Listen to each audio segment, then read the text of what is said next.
Perfecto.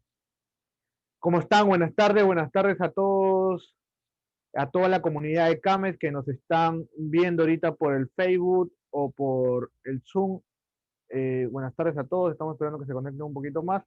Mi nombre es Gerson Hernández. El día de hoy vamos a hablar sobre un tema sumamente importante que es gestión de conflictos dentro de las empresas familiares, pero con casos prácticos.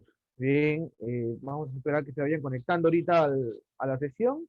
Eh, Vamos a hablar sobre empresas familiares, es decir, si tú tienes un negocio familiar o eres parte de un negocio familiar o trabajas en un negocio familiar, tienes que tener este tópico, estos temas muy claramente definidos. Y es justamente lo que vamos a hablar el día de hoy. Ya anteriormente hemos hecho un taller sobre empresas familiares donde hemos hablado bastante de la parte teórica, de la parte académica sobre empresas familiares, pero estos talleres que estamos haciendo ahora tratan sobre más casos prácticos, sobre ejemplos reales de empresas familiares en cada uno de sus subtemas, ¿no? El día de hoy gestión de conflictos, ¿bien? Así que cualquier cosa que ustedes deseen preguntar, cualquier duda, cualquier consulta, pueden hacerlo en los comentarios si nos están viendo desde Facebook o pueden hacerlo en el chat de Zoom. Yo encantado de responder las preguntas que tengan. Bien, mi nombre es Gerson Hernández. Vamos a empezar con este taller. Gestión de conflictos dentro de las empresas familiares. Antes de entrar al tema de gestión de conflictos, vamos a hacer una pequeña recordación, vamos a resumir el tema de las empresas familiares para que quede claro los conceptos. Bien, ¿qué es una empresa familiar? Según academias y organizaciones a nivel mundial, son tres los elementos que las caracterizan, ¿no? Primer elemento, es un negocio en donde la mayoría, escucha bien, en donde la mayoría de la propiedad está en manos de una o más familia. Cuando hablo de propiedad me refiero a los propietarios del negocio. Los propietarios del negocio deben ser una familia, una o más familias son propietarias de este negocio. Ese es el primer elemento. Bien, ahora, si tú tienes o eres parte de un negocio donde tu papá empezó esta empresa, pero tu papá es el único dueño y tal vez tu mamá no trabaja y tú estás ayudando y todavía no hay nada definido sobre el negocio, ese negocio se podría llamar de trabajo familiar, pero no necesariamente en el futuro va a seguir siendo familiar, porque hasta ese momento la propiedad, todo el dueño del negocio sigue siendo ese papá, no los hijos, ni la pareja, ni la esposa. ¿Bien? Entonces, hay que tenerlo en cuenta. Primer elemento, la propiedad está en manos de uno o más familias. Segundo elemento, muy importante, uno o más familiares tienen alguna colaboración en la empresa o están trabajando en la empresa, ocupando cargos directivos, operativos o ejecutivos. Es decir, pueden ser parte de la parte operativa, pueden ser alguien encargado del área de ventas, del área de contabilidad, del área de producción, o pueden estar en alguna jefatura, alguna gerencia, o también pueden ser accionistas o pueden estar dentro de algún órgano del gobierno, como puede ser el directorio, que vamos a hablar algo de eso el día de hoy, ¿bien? Y tercer elemento sumamente importante, que es algo que hemos resumido, es lo que voy a decir ahorita, resumen bastante la filosofía de las empresas familiares que logran el éxito, ¿bien? Las que logran tener un éxito a largo plazo y que logran transitar de generación en generación de manera saludable, teniendo una convivencia familiar protegida y manteniendo que las operaciones de la empresa continúen. Este tercer elemento es el siguiente. Se desea, escucha bien, se desea que la obra de los fundadores, es decir, el negocio que crearon los fundadores, se perpetúe en el tiempo. Es decir, se desea que ese negocio que empezaron los abuelos, los papás, o tú, si estás empezando este negocio, se desea que este negocio continúe cuando ya estos fundadores no estén en el negocio. No estén en el negocio de manera voluntaria o involuntaria, ¿bien? O sea, pueden retirarse del negocio, pero el negocio continuar. Esto es un paso importante, es el paso de la transformación entre una empresa familiar a una familia empresaria. Son dos cosas muy diferentes. Una empresa familiar, hablamos de la organización conformada por una familia. En cambio, la familia empresaria es una organización de familia con una visión compartida sobre un negocio o el negocio o los negocios que maneja. Entonces, la visión compartida es algo que caracteriza a las familias empresarias, pero no necesariamente todas las familias empresarias tienen esta visión compartida. Vamos a ver unos ejemplos muy interesantes sobre ese tema. Entonces, tres elementos importantes que definen una empresa familiar.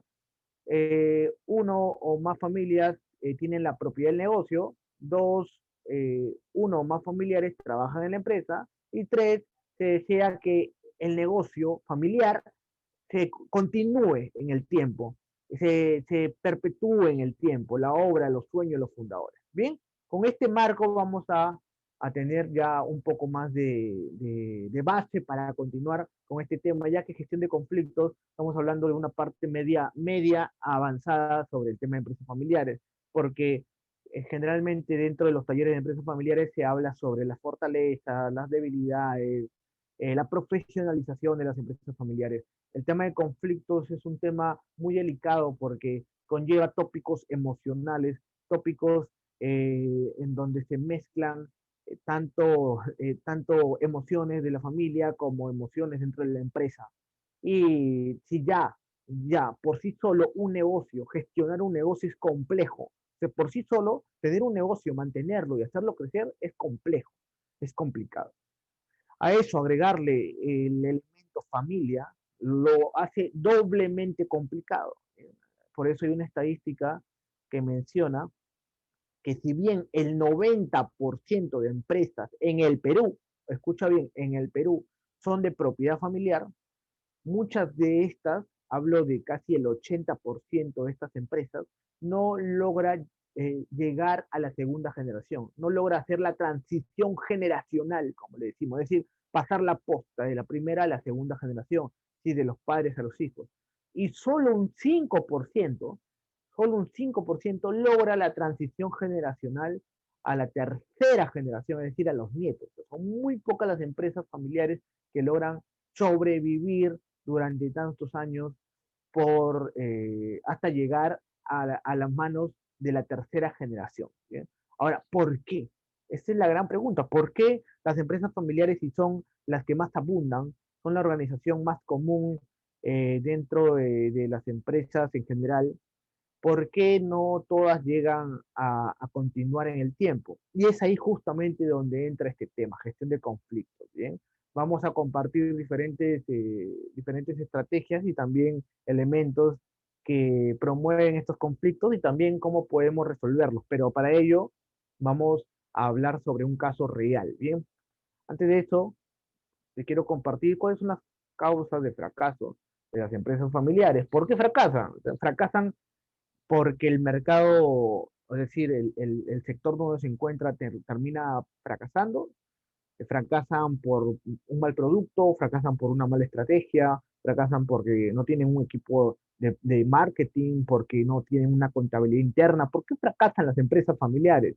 Si tú tienes una empresa familiar, nos estás viendo del Facebook, coloca algún caso que hayas visto de algún fracaso de empresas familiares. Pero acá te voy a compartir eh, algunos elementos importantes. ¿Cuáles son las causas de mortalidad de las empresas familiares?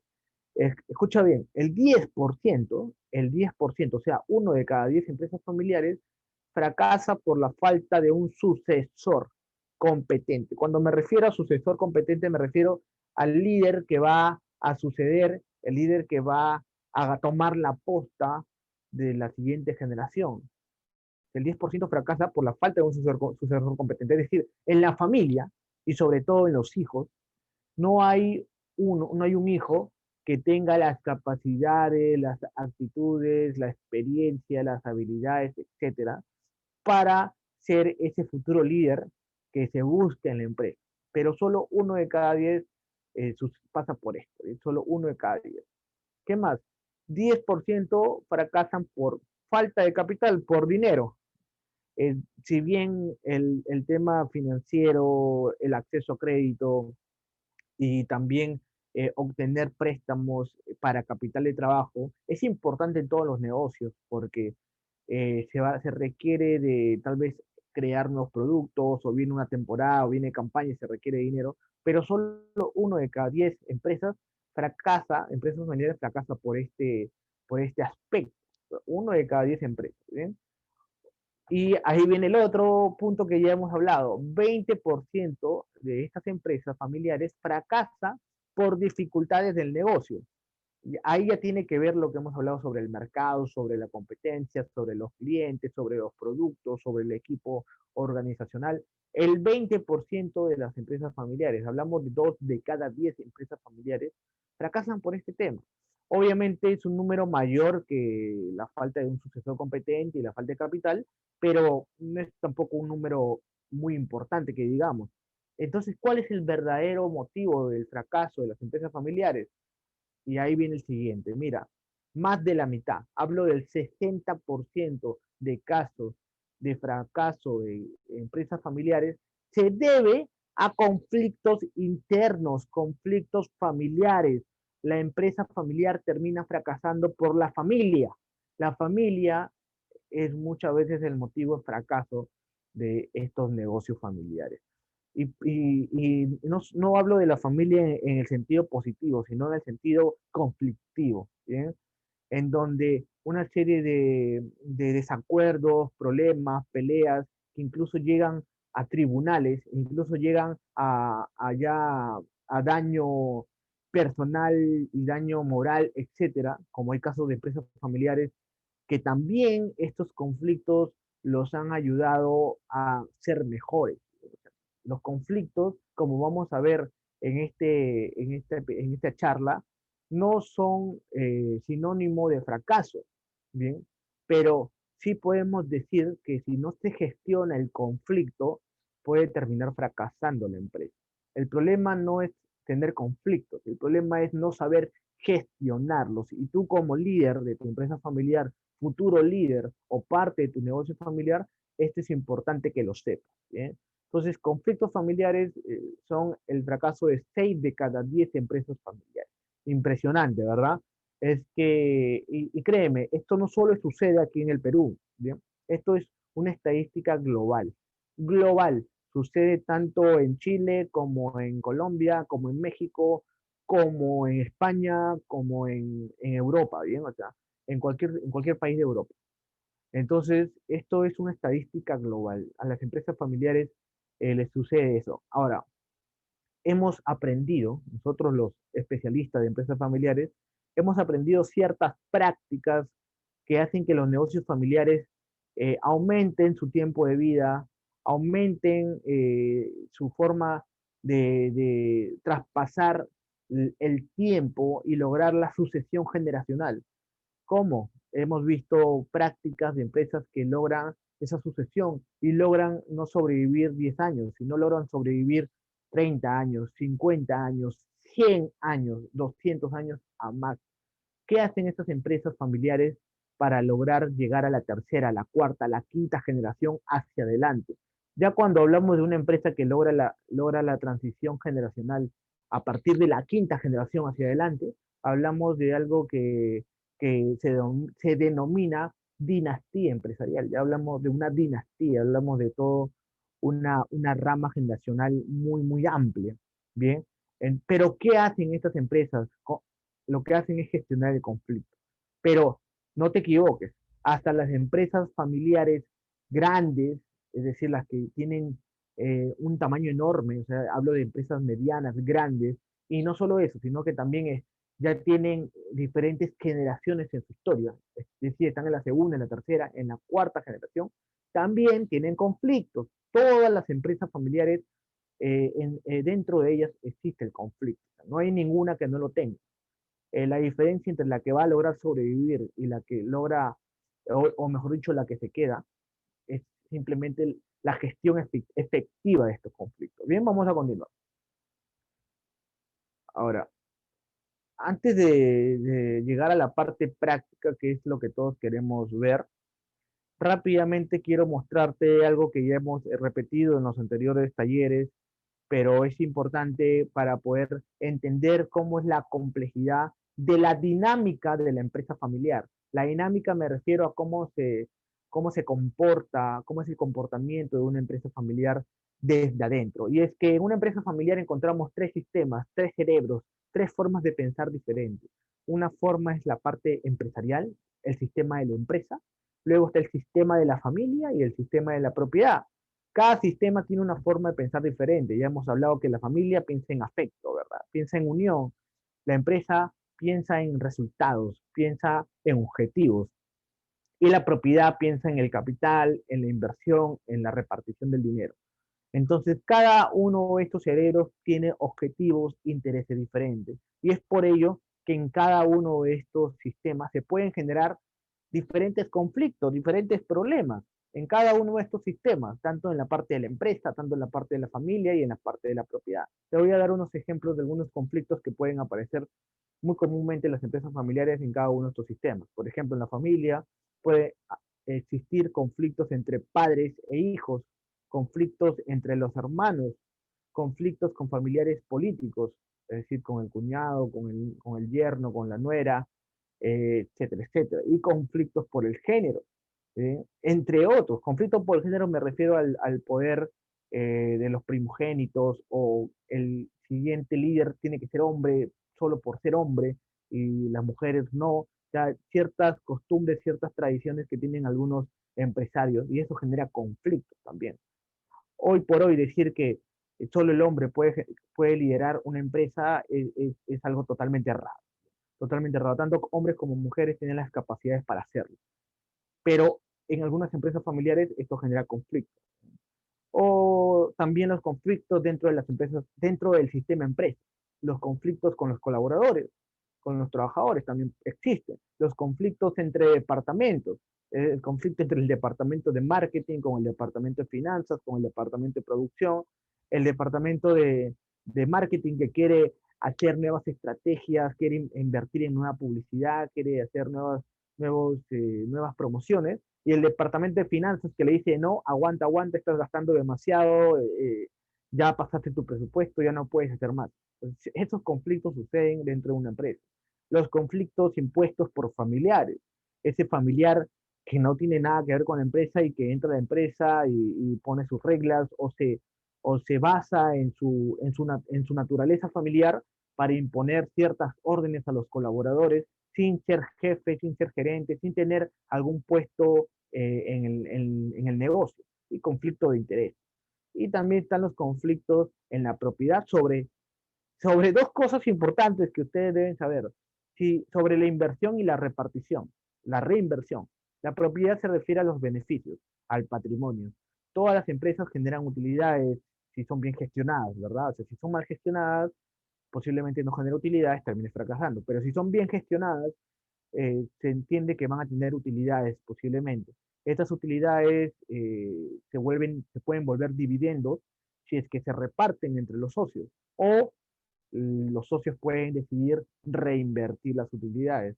Son dos cosas, son dos decisiones muy importantes que tienen un efecto directo en la gestión de una empresa familiar. ¿Vamos a repartir dividendos o vamos a reinvertir las utilidades?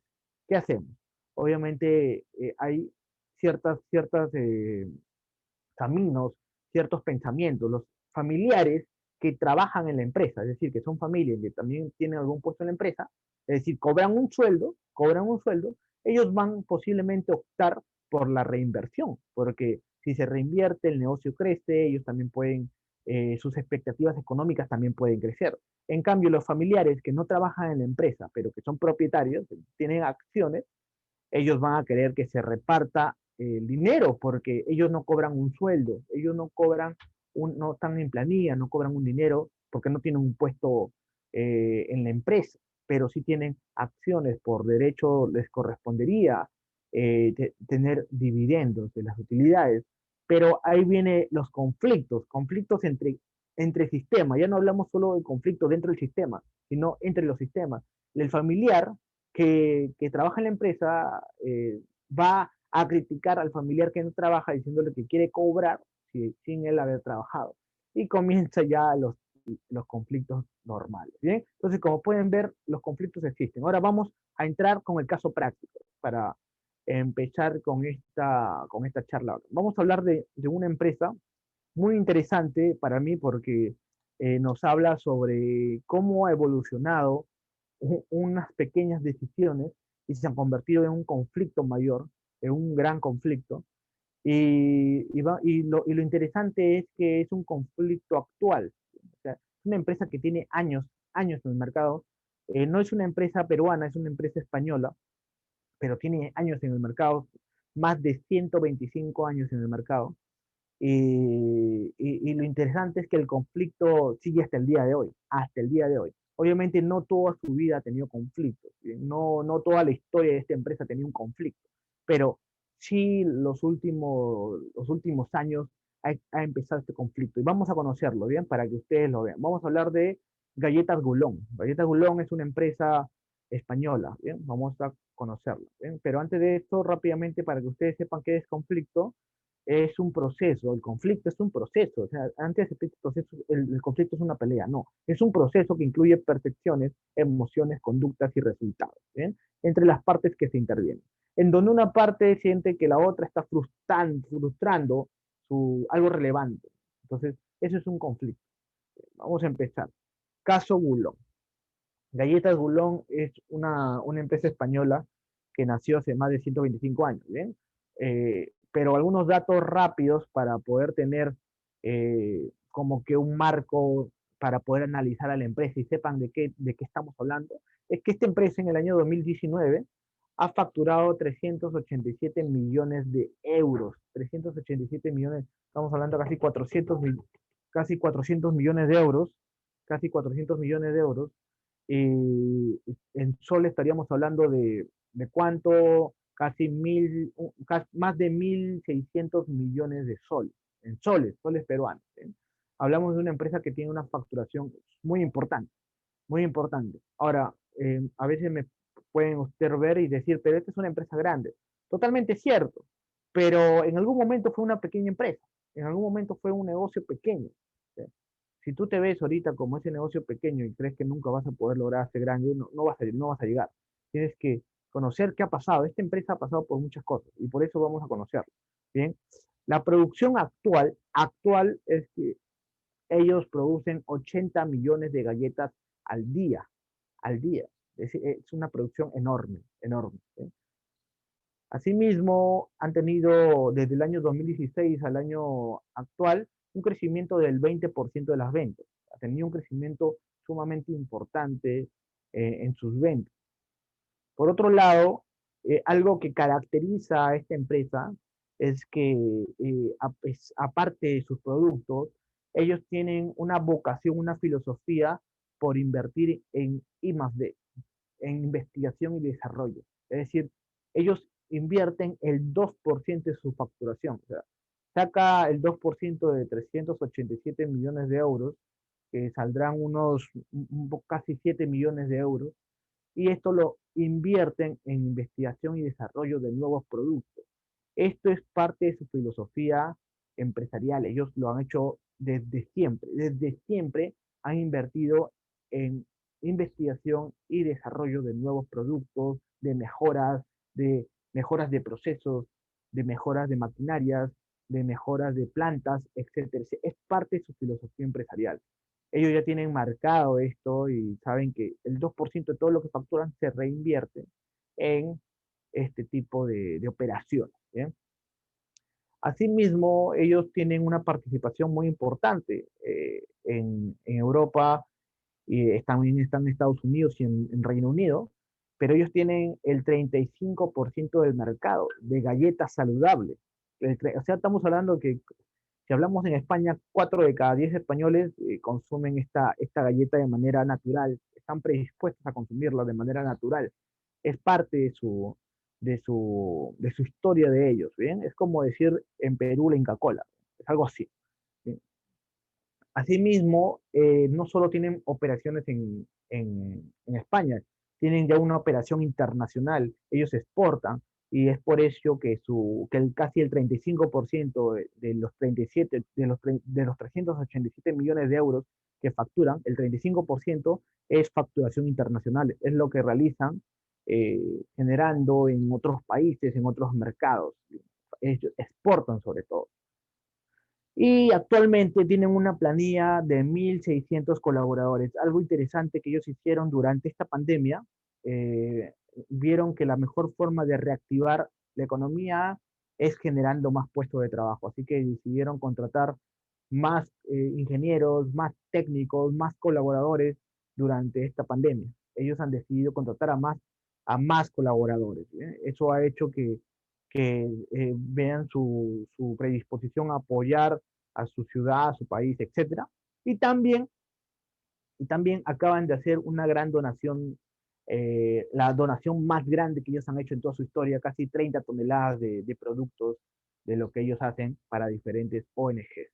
¿Bien? Entonces, es una empresa, estamos hablando de tamaño grande, acá pueden ver algunas imágenes de la empresa, tienen plantas, tienen fábricas, tienen camiones, estamos hablando de un negocio como negocio súper bien desarrollado. Ahí está la planta que ellos tienen una planta de 100.000 metros cuadrados, tienen otra planta de 50.000 metros cuadrados, en total tienen como tres plantas funcionando operativamente, se está pensando ya abrir más plantas, todo en España, siempre son autóctonos, se han quedado en Palencia, que es una ciudad de ese país, y han decidido seguir creciendo dentro de esa ciudad.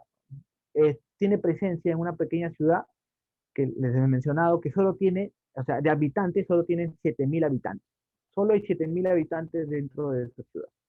Entonces, ¿para qué les estoy explicando esto? Para que ustedes vean la parte del negocio. Como ven, el negocio está bien, ¿verdad? El negocio está creciendo. Es un negocio que desde hace muchos años ha venido viento en popa, creciendo año tras año. Y a pesar de la pandemia y de esta situación, ha seguido apostando por seguir mejorando, por seguir cuidando a sus colaboradores y por seguir vendiendo más. Están vendiendo más. ¿Bien? Esa es la parte empresarial. ¿Bien? Vamos a seguir con unos datos adicionales. ¿Bien? Ahora, ¿cuándo se fundó? En el año 1892. 1892. O sea, estamos hablando que tienen 128 años. Tienen más de 125 años, como les mencionaba. Es la única empresa de galletas centenaria. Cuando menciono centenaria es que tiene más de 100 años de funcionamiento. ¿Sí? Es un dato interesante. Es decir, imagínate tú, tu empresa, que estás empezando con tu familia o quieres empezar con tus hermanos, con tu esposa, con tus hijos. ¿Te imaginas dónde va a estar en 100 años? O si es que te lo has imaginado, al menos. Posiblemente, tal vez no. Tal vez ahorita estás enfocado en las operaciones diarias del negocio, en las operaciones para hacer que el negocio funcione, para traer más ventas, para producir más productos, para hacer más logística la parte operativa, como cualquier otro emprendedor, como cualquier otro empresario. Pero también hay un momento en que no solo debes pensar en el corto plazo, sino en el largo plazo. Y las empresas familiares, algo que tienen diferente a las empresas no familiares, es que su visión es a un plazo más largo aún. En las empresas familiares no hablamos de 5 años ni de décadas, hablamos de generaciones. ¿Cómo ves a tu empresa familiar en la próxima generación y en la siguiente?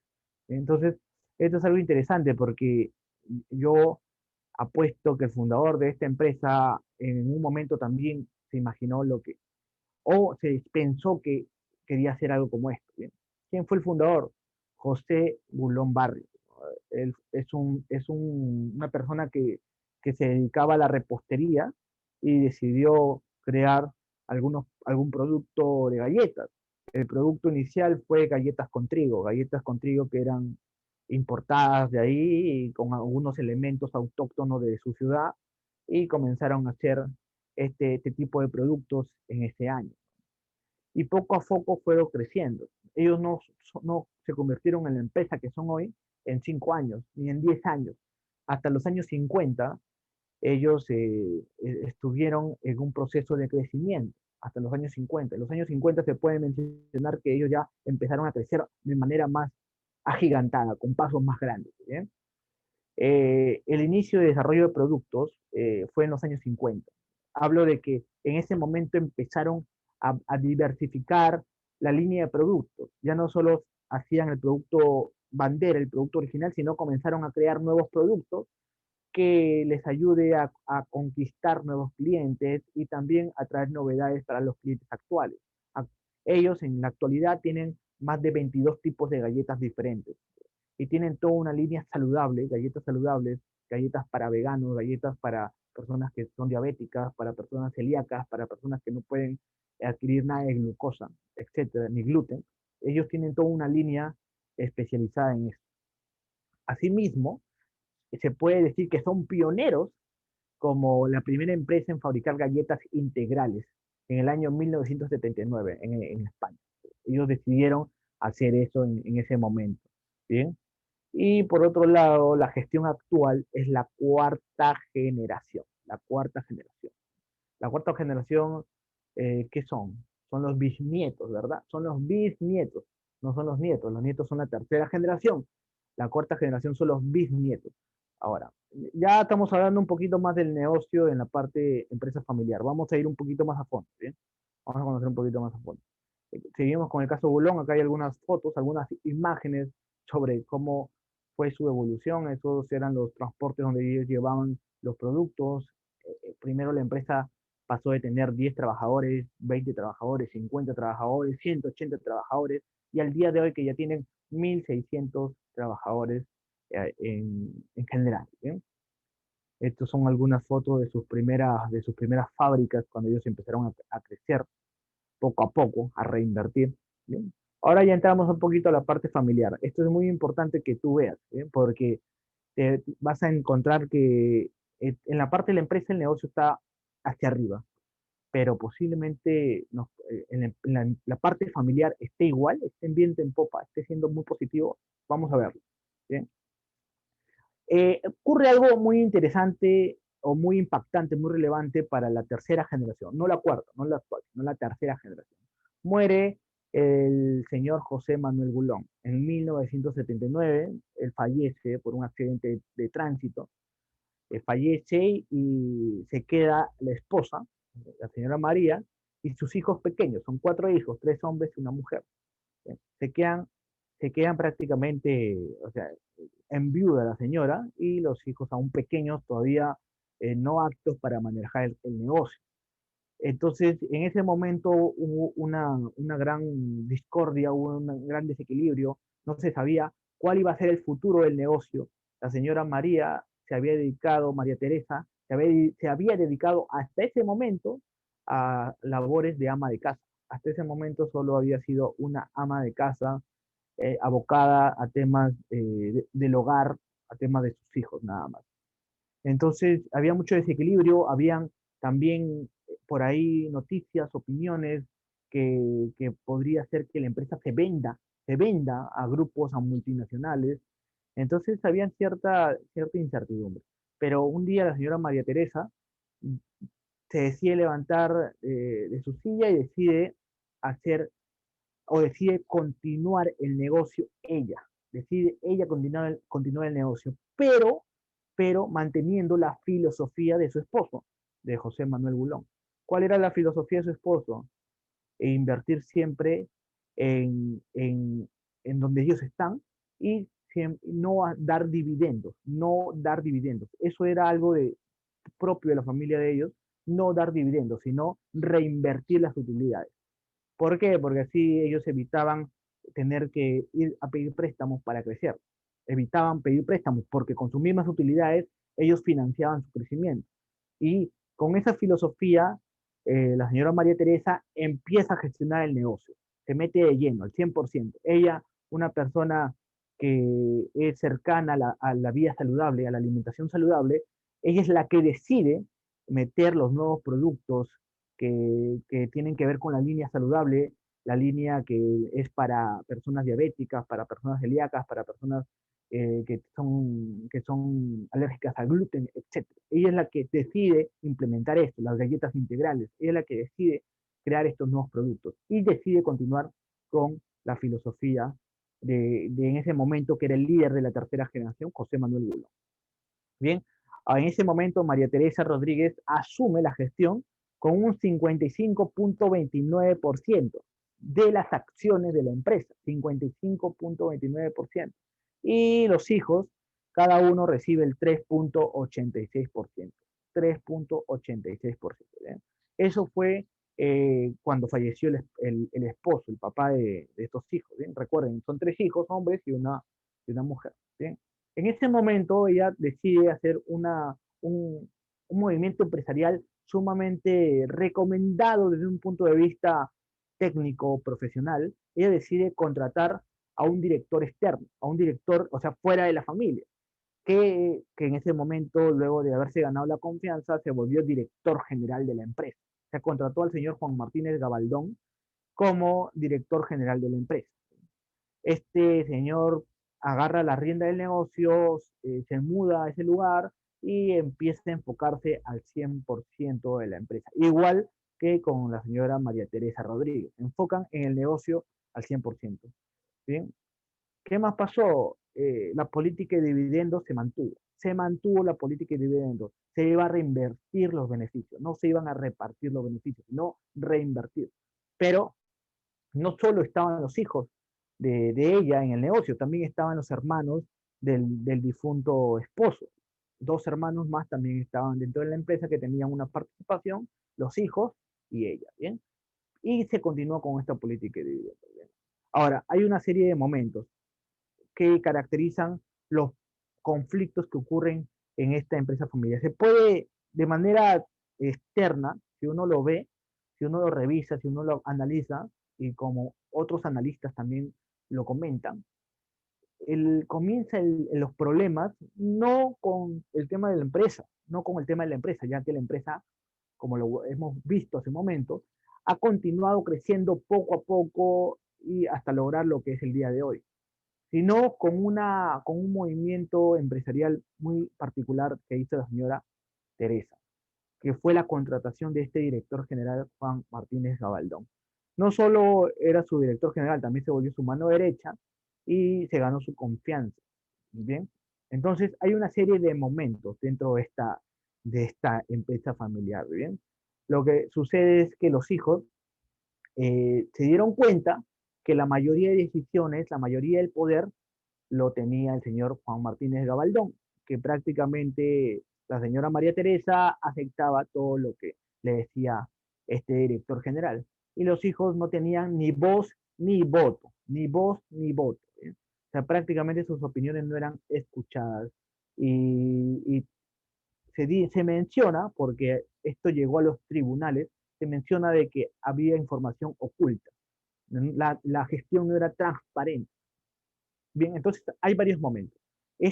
Todo este chupo explotó en el 2009. O sea, luego de varios años, imagínense todo el tiempo que ha pasado, desde el 79 hacia el año 2009, pero todo este tiempo en ese momento estalló. ¿Bien? Los hijos y hermanos del fallecido José Manuel Bulón se unen, se unen para despedir al director general, es decir, al señor Juan Martínez Gabaldón, y expulsan a su madre de la presidencia. ¿Bien? Continúan con sus acciones, pero la sacaron de la presidencia porque no estaban de acuerdo con la dirección que habían tomado la empresa, con la poca información, con la poca transparencia que había en el negocio de parte de Juan Martínez Gabaldón. Entonces, ellos llaman a una junta de accionistas, los hermanos le ceden el poder a los hijos, a sus sobrinos prácticamente, y con la mayoría de votos deciden expulsar al director y a la madre de la presidenta. Eso podría decir que fue el primer golpe público sobre estos conflictos que ya estaban latentes. ¿Bien? Hay un segundo momento en donde este director a los meses no se queda callado, no se queda quieto y demanda a la empresa, a los tribunales, demanda al negocio por despido arbitrario. Y es tanto así que el tribunal falla a favor de este exdirector general, falla a favor y solicita que la empresa le haga una indemnización de más de 9 millones de euros, que hasta el momento es la indemnización más alta en cuanto a este tipo de fallos, ¿no? De 9 millones de euros. Eso fue el segundo momento, porque ellos creen que ganaron la pelea, los hermanos y los hijos, pero no, aún no ganaban la guerra. ¿Sí? Hay un tercer momento, hay un tercer momento porque la señora María Teresa, también se va a los tribunales y, y en los tribunales menciona que ella puede celebrar una junta de accionistas por su participación como accionista a pesar de que ya no sea presidente.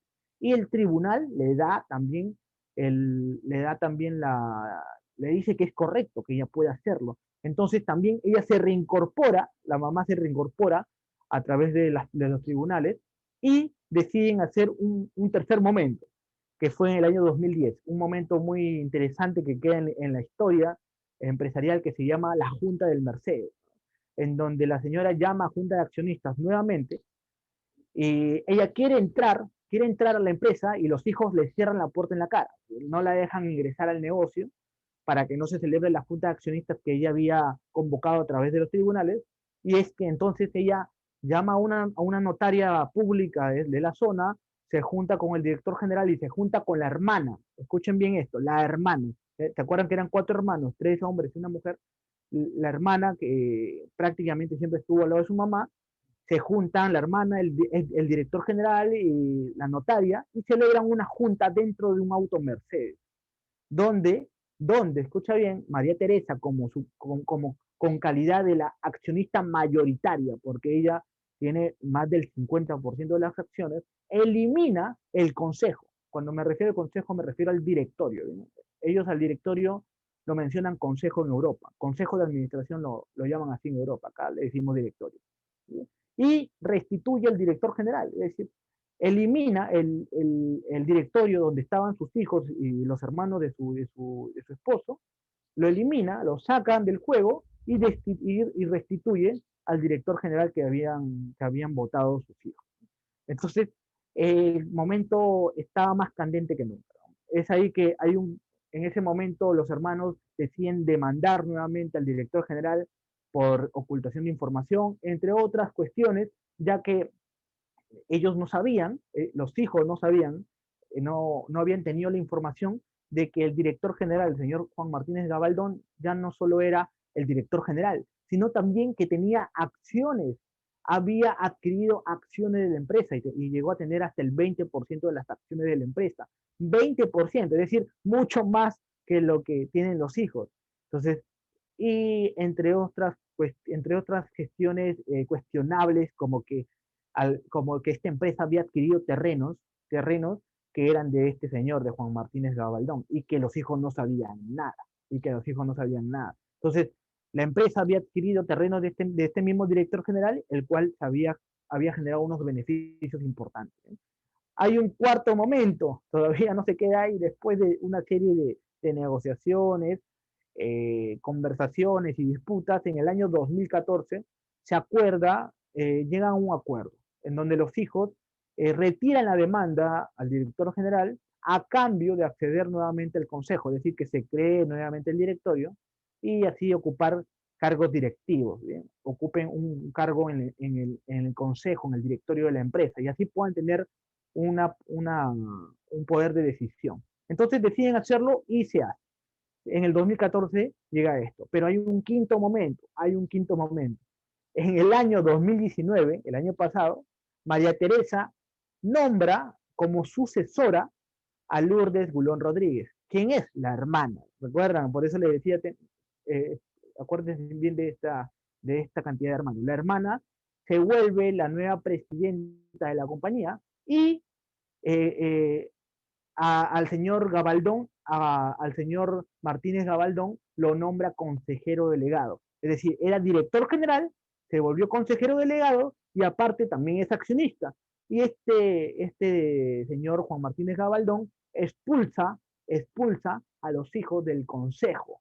Otra vez los expulsa del directorio, los saca del directorio, pero aún manteniendo sus cargos ejecutivos. Uno de los hermanos era director de expansión, otro de los hermanos era director de exportación y otro de los hermanos era director de estrategia. Entonces, los expulsan nuevamente de sus cargos en el directorio, como directores, no como ejecutivos. Bah, seguían manteniendo sus puestos. Se dan cuenta los diferentes momentos que existe de esta disputa que tiene más de 10 años y que Aún no termina, aún no termina. Hasta ahí estamos viendo los momentos que ha pasado esta empresa Galletas Gulón y su familia, la familia Gulón que está detrás de esto. Hay un quinto momento, un sexto momento, mejor dicho, disculpen. Tras 17 años en la empresa, Félix Gulón, el menor de los hermanos, que era el director de expansión, renuncia a Galletas Gulón. Renuncia, decide salirse. Esto ha sido este año, en el año 2020, en agosto del 2020. Y se enteran públicamente que ha llegado a un acuerdo con Cerealto Zero Food, que es una empresa que se dedica a la venta de cereales, galletas, pastas, snacks, etcétera, y llega a un acuerdo para que Félix Bulón adquiera una fábrica de ellos, situada en Jaén, que es otra ciudad, es otra pequeña ciudad de ahí. Adquiere la fábrica, pero ¿para qué? Porque ya renuncia, se enteran que adquiere una fábrica y es que en ese momento él tiene una nueva visión. En ese momento él quiere crear su propia marca de galletas. Entonces, el señor se retira de la empresa, de su cargo directivo, mantiene sus acciones, porque sigue manteniendo sus acciones, pero decide crear una nueva empresa de galletas y por lo tanto también una nueva competencia para la antigua empresa la empresa de su familia, la empresa familiar donde él pertenecía. Entonces, este es la cúspide de toda esta situación conflictiva que empezó hace muchos años, en donde la viuda, la líder, tomó buenas decisiones empresariales. Si hablamos del negocio, se puede mencionar que lo ha hecho muy bien. Como hemos visto los números, los datos de esta empresa, lo ha hecho muy bien hasta el día de hoy. Sin embargo, desde un punto de vista familiar, el otro sistema, se podría mencionar que las decisiones son cuestionables. No puedo mencionar si son buenas o malas porque no sabemos el contexto ni tampoco hay algo bueno o malo dentro de los conflictos, pero sí cuestionable. Entonces, ¿qué se podría haber hecho en esta situación? Es una situación compleja. Vamos a tratar de analizarla rápidamente, ¿no? Pero para ello hay una paradoja de la empresa familiar, que rápidamente se los quiero mencionar, ¿no? La empresa familiar, la paradoja tiene que ver con los valores familiares y los valores empresariales. Ambos valores son contradictorios. O sea, lo que tú haces bien en la empresa, escucha bien, es contradictorio a lo que tú harías bien en la familia. Es totalmente paradójico. Lo que tú haces bien en la empresa es totalmente contradictorio a lo que tú harías bien en la familia. Por ejemplo, en la familia, tú te basas en el afecto. En cambio, en la empresa tú te basas en los resultados. En la familia tú quieres a todos por igual. En la empresa, tus colaboradores más valiosos son los que más resultados generan, son los más valiosos. Entonces, ¿por qué digo contrario? Porque en tu familia tú no podrías querer más a tus hijos porque lo quieres más a uno por tales habilidades y el otro no lo quieres tanto. Eso es totalmente contradictorio. Los valores son diferentes, son contradictorios. Los valores en la familia están orientados a las personas, en la empresa están orientados a un contrato. En la familia son relaciones de por vida. Y en los valores de la empresa es competitividad. Hay una resistencia al cambio en los valores de la familia y en la empresa siempre está orientada al cambio. Entonces, los impactos es que hay hostilidad entre los miembros familiares, como hemos visto en Galletas Gulón. La hostilidad que hay no solo entre los hijos y la madre, sino también dentro de los hermanos. Se han generado dos bandos claramente definidos. El bando del señor Gabaldón, la señora María Teresa y la hija, Lourdes, y el otro bando de los tres hermanos, Félix, Rubén, etcétera, y los hermanos del esposo que falleció. Entonces hay una confrontación. También hay una disminución total de la confianza. No hay confianza en lo que hará el uno y el otro, porque ¿cómo puede haber confianza si lo han restituido y luego los han sacado? O sea, es todo un proceso complejo. Desmotivación de los colaboradores, ausentismo, desunión familiar. Y por último, la empresa también puede verse afectada, aunque es interesante que en este caso, Bulón, a pesar de toda esta incertidumbre familiar, ha seguido creciendo, ha seguido creciendo. ¿eh? Así que los conflictos visibles dentro de Galletas Bulón, podemos decir que hay una falta de comunicación. Todas las estrategias, conflictos que han estado haciendo desde la parte directiva, no se han comunicado a la parte familiar, a los hermanos, a estos interesados que son parte del negocio. Hay ausencia de transparencia, como mencionan en diferentes investigaciones, se puede decir que hay una falta de profesionalización también por parte de la señora María Teresa, ya que ella quiere continuar en el poder junto a su director general y a su hija Lourdes, y no quieren tener un directorio profesionalizado. Cuando hablo de un directorio profesional me refiero a que hay directores independientes. Un directorio no funciona como una junta de accionistas. Una junta de accionistas se vota por la cantidad de acciones, es decir, el accionista mayoritario es el que toma la decisión total, porque es el que tiene más acciones, a menos que la suma de las otras acciones juntándolas sea mayor, pero si él es el accionista mayoritario, toma las decisiones. En cambio, en un directorio o en un consejo, los votos son nominativos, es decir, cada uno de los miembros representa un voto. Porque si hay una mayoría de personas que están a favor de una decisión, a pesar de que no tengan la mayoría accionarial, se toma la decisión. Entonces, por eso, un directorio profesional, tiene directores independientes. En este caso, la señora María Teresa con el director Gabaldón estaban en contra de eso. Hasta el momento están en contra de eso. ¿Bien? Hay una creación de bandos entre las familias y hay una ausencia de política de dividendos. Esto tal vez ha funcionado totalmente. Empresarialmente funciona, pero desde un punto de vista sistema de empresa familiar, hay un sistema que está siendo afectado, que es el sistema familia y el sistema patrimonial, el sistema de la propiedad, en donde no solo se debe enfocar en la empresa, sino hay tres sistemas más que también son igual de importantes. Y si un sistema está bien y otro sistema está mal, no hay un futuro a corto o a largo plazo que se pueda mantener. ¿Bien? Entonces hay una esencia de política de dividendos, en donde hermanos que tienen acciones no reciben absolutamente nada, no reciben absolutamente nada por los resultados de la empresa. ¿Bien? Y también se puede decir que hay una ausencia de objetivos en común. ¿Bien? Algunas propuestas que se podría recomendar para solucionar este conflicto es que primero se sienten a hacer un trabajo de visión compartida. ¿Qué es lo que quieren para la empresa? Tanto los hijos como los padres y también cuál es el objetivo en común que tienen ellos. Y si ese objetivo es compartido, porque si uno quiere una cosa, uno quiere ir a la derecha, el otro quiere ir a la izquierda, es naturalmente que van a existir estos problemas. Siguiente es que no hay reglas del juego claras. Supone que una empresa familiar tenga que desarrollar un protocolo familiar. En este caso se ve que no existe ese protocolo familiar. También se debe comunicar de manera oportuna quién será el próximo sucesor, ya que esa decisión de que la hermana Lourdes se volvió la sucesora fue una noticia inesperada, imprevista, nadie lo tomó en cuenta en su momento, y elaborar un plan para los otros miembros de la familia. Es decir, a dónde van a ir los otros miembros de la familia que también quieren seguir creciendo. ¿Sí?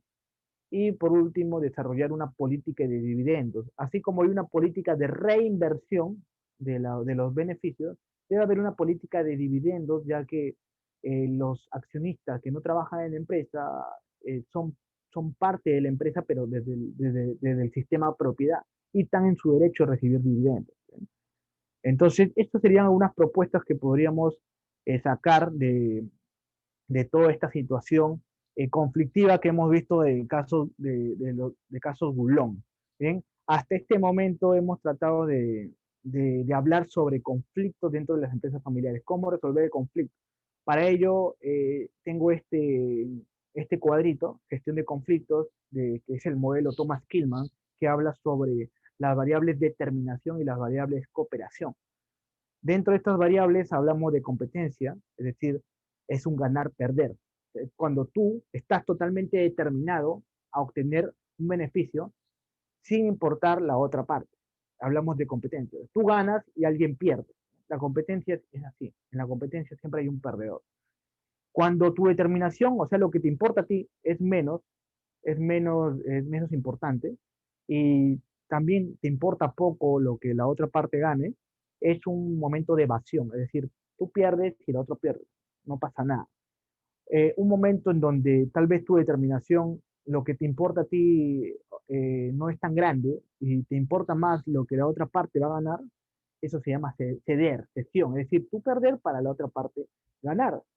La, la situación más óptima sería la colaboración. en donde ambas partes ganan. Tanto la determinación tuya como la determinación de la otra parte son importantes para sus resultados. Entonces hay que unir, hay que ver cómo se gana, hay que ver un ganar-ganar. Usemos este pequeño cuadro del modelo Thomas Kilmann para analizar la situación de galletas Goulon. ¿Bien? Acá tenemos, por ejemplo, si hablamos de una situación de competencia, que es lo que ha sucedido, que es lo que ha sucedido actualmente, porque es cómo terminó esta situación, en donde la mamá, la señora María Teresa y el director general, con la hija, con Lourdes, ganan. Es decir, ellos se quedan con el negocio, con la dirección de la empresa y continúan así. Y quienes pierden, los hijos se salen de la empresa. Es la situación de competencia. El bando de la mamá con el director general ganan y el bando de los hijos pierden. Es donde lo que más importa, lo que más importa a la mamá es lo más importante. La situación en donde ninguno de los dos gana, es decir, pierden ambos, es que tanto mamá como hijos se salen de la empresa y contratan a un nuevo director. Es decir, el señor Garibaldi se renuncia a su puesto, le dan un buen paquete para que renuncie a su puesto y se contrata a un nuevo director externo que no tenga que ver con los intereses de ambas partes. Eso sería una situación en donde ambas partes pierden para continuar con el negocio. En una situación de cesión, es decir, de ceder, la mamá aceptaría incorporar nuevamente al directorio a los hijos. La mamá se sale del negocio o la expulsan y también al director general y ahí quedó. Los hijos toman la dirección de la empresa y el bando de la mamá y el director general salen de la dirección. Y una situación equilibrada de colaboración sería la óptima, que obviamente en, esta, en este caso real no ha sucedido, es que la mamá continúa en la dirección y los hijos regresan al consejo, al directorio, y también se incluyen directores independientes para así hacer un consejo más profesionalizado. Eso sería la situación ideal, cosa que en este caso no se dio, deben tener sus motivos. Nosotros lo que podemos hacer es revisar información pública, visible, y tomar ciertas opiniones de acuerdo a algunos comportamientos, pero al final los motivos verdaderos están dentro de cada uno de esta familia, de los que son parte de esta familia. ¿Bien? Excelente. Entonces, hasta aquí el día de hoy hemos hablado sobre la gestión de conflictos dentro de las empresas familiares. Hemos hablado sobre el caso Goulon para que ustedes conozcan eh, qué significa un conflicto dentro de una empresa familiar. Obviamente este conflicto tiene años, años y años de ir creciendo, y puede ser que en tu caso de tu empresa o el caso de tu negocio sea un conflicto tal vez más fácil o menos complicado de resolver. Pero igual, todos los conflictos son igual de importantes, porque si no se solucionan en su momento, pueden terminar estallando. Es decir, imaginemos, y más solo por un tema práctico, imaginemos que cuando se contrató a ese director general en el año 79, por ahí, también se decidiría que la información iba a ser transparente para los hijos. Desde un momento se iba a comunicar lo que se iba a hacer desde la parte empresarial a los hijos. Posiblemente nada de esto hubiera sucedido, si es que hubiera más comunicación y transparencia. Si en una empresa familiar no hay comunicación, no hay transparencia, las relaciones no se van a dar. No se van a dar a futuro, a largo plazo. Bien, espero que este tema les haya eh, servido. Es un tema viendo de un caso real y vamos a seguir viendo más casos reales de empresas familiares en las siguientes fechas que tenemos, para así decirlo. Así que gracias a ustedes por su tiempo. Si tienen alguna consulta, creo que acá en Zoom están conectados algunos, y si tienen alguna consulta la pueden hacer. Si no, les agradezco cualquier pregunta, cualquier coordinación, también lo pueden hacer con el equipo de CAMEX. Mi nombre es Gerson Hernández y yo estoy encantado de haber compartido con ustedes esta charla el día de hoy. Bien, creo que no hay ninguna consulta. Entonces, nos vemos en una siguiente oportunidad para continuar hablando sobre empresas familiares. Nos vemos, cuídense, hasta luego.